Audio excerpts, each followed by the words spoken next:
မင်္ဂလာပါကပ္ပနိုင်ငံရေးဇက်ခုံကိုတုံလှုပ်ချောက်ချားသွားစေမဲ့ထူးခြားဖြစ်စဉ်တွေနဲ့အတူနောက်ဆုံးရသတင်းတွေကိုအခုပဲတင်ဆက်ပေးတော့မှာဖြစ်ပါတယ်အားလုံးပဲအသင့်ပြင်ထားကြပါဒီကနေ့ရဲ့သတင်းထူးတွေကတော့စိတ်လှုပ်ရှားစရာတွေနဲ့ပြည့်နှက်နေပါတယ်ပထမဦးဆုံးအနေနဲ့တကဘာလုံးကစောင့်ကြည့်နေရတဲ့ရုရှားနဲ့ယူကရိန်းပြည်ပခါမှာမမျှော်လင့်ထားတဲ့အလှည့်အပြောင်းတစ်ခုဖြစ်ပေါ်လာပါတယ်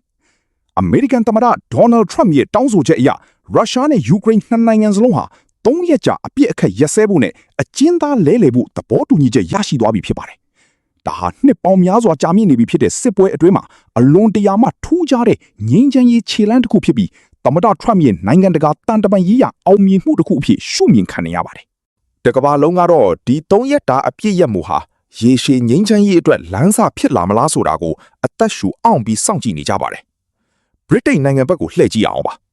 ဗြိတိန်နိုင်ငံရေးမှာတော့တကယ့်ကိုငလျင်ကြီးတစ်ခုလှုပ်ခတ်သွားခဲ့ပါပြီ။ကြာသပတေးနေ့ကကျင်းပခဲ့တဲ့ဒေသန္တရရွေးကောက်ပွဲမှာအာဏာရလေဘာပါတီနဲ့အတိုက်အခံကွန်ဆာဗေးတစ်ပါတီတို့ဟာမကြုံစဘူးအကြီးအကျယ်ရှုံးနိမ့်မှုတွေနဲ့ရင်ဆိုင်ခဲ့ရပါတယ်။ဝန်ကြီးချုပ်ကီယာစတာမာအပေါ်ယာထူးကနှုတ်ထွက်ပေးဖို့ဖိအားတွေတီဟောတက်နေပေမဲ့သူကတော့ယာထူးကနေဖယ်ပေးဖို့လုံးဝညှင်းဆန်ထားပါတယ်။ဒီရွေးကောက်ပွဲမှာအကြီးမားဆုံးအောင်ပွဲခံလိုက်တာကတော့ Nigel Farage ရဲ့ Reform UK ပါတီပဲဖြစ်ပါတယ်။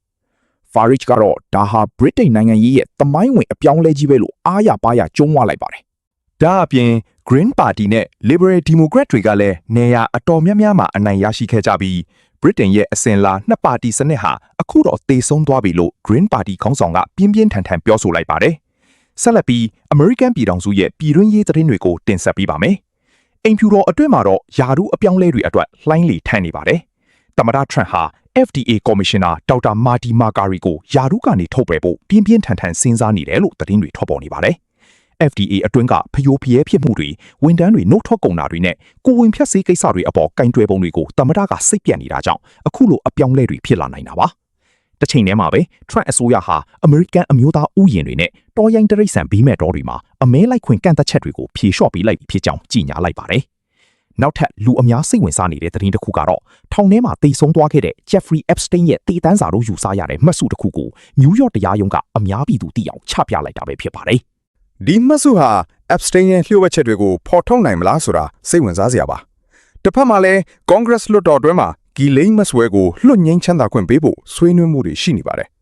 ဒါဟာသူမစီကနေအရေးကြီးတဲ့သတင်းချက်လက်တွေရရှိဖို့အတွက်အလဲအလဲလုံးမဲ့အစီအစဉ်တစ်ခုဖြစ်နိုင်တယ်လို့ကော်မတီဥက္ကဋ္ဌ James Comer ကအရေးမြွက်ပြောကြားထားပါတယ်။ပြည်내အဆင့်နိုင်ငံရေးတွေမှာလည်းအကျိတ်အနေရှိနေပါတယ်။ကာလီဖိုးနီးယားအုပ်ချုပ်ရေးမှူးရွေးကောက်ပွဲမှာတော့ရဲအရာရှိ Chet Bianco ဟာရာဇဝတ်မှုတွေကိုပြင်းပြင်းထန်ထန်နှိမ့်နှင်းမဲ့မူဝါဒနဲ့အတူထောက်ခံမှုနှုန်း10%ကျော်အထိရရှိလာပြီးထိပ်တန်းကနေဝင်ရောက်နှောက်ယှက်နေပါတယ်။ဒါဟာ Trump ရဲ့လမ်းစဉ်ကိုလိုက်နာတဲ့ Republican တွေအတွက်အားတက်စရာပါ။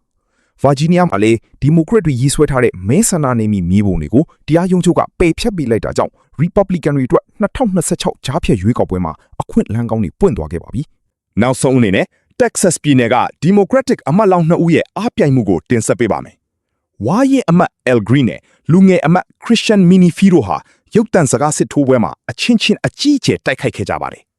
မဲဆန္ဒနယ်မြေပြန်လည်တတ်မှတ်မှုကြောင့်တနယ်မြေထဲမှာပြိုင်ဆိုင်နေရတဲ့သူတို့2ဦးရဲ့တိုက်ပွဲဟာလာမယ့်မေလ26ရက်နေ့မဲခွဲမှုမှာဘယ်သူအောင်နိုင်မလဲဆိုတာရင်ခုန်စရာကောင်းလာပါတယ်။နိုင်ငံတကာနဲ့ American နိုင်ငံရေးစက်ခုံပေါ်ကအလှည့်အပြောင်းတွေဟာအခုလိုပဲအရှင်အဟုန်ပြင်းစွာနဲ့ဆက်လက်ဖြစ်ပေါ်နေပါတယ်။နောက်ဆုံးရသတင်းထူးတွေကိုအချိန်နဲ့တပြေးညီသိရှိနိုင်ဖို့စောင့်ကြည့်ပေးကြပါဦး။ Burma Scope ကနေတင်ဆက်ပေးနေတာဖြစ်ပါတယ်